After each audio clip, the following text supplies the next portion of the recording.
So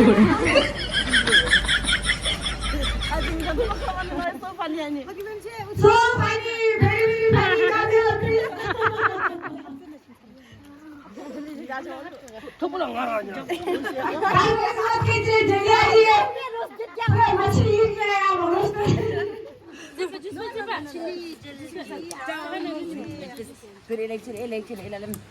hello hello अब लोग race बना रहे होने से यहाँ आए पिकनिक खाने आए रेस थोड़ी ना बनाने आए जूस डाल डाल के जूस खत्म ना कर दो क्योंकि दूसरा भी बच जाएगा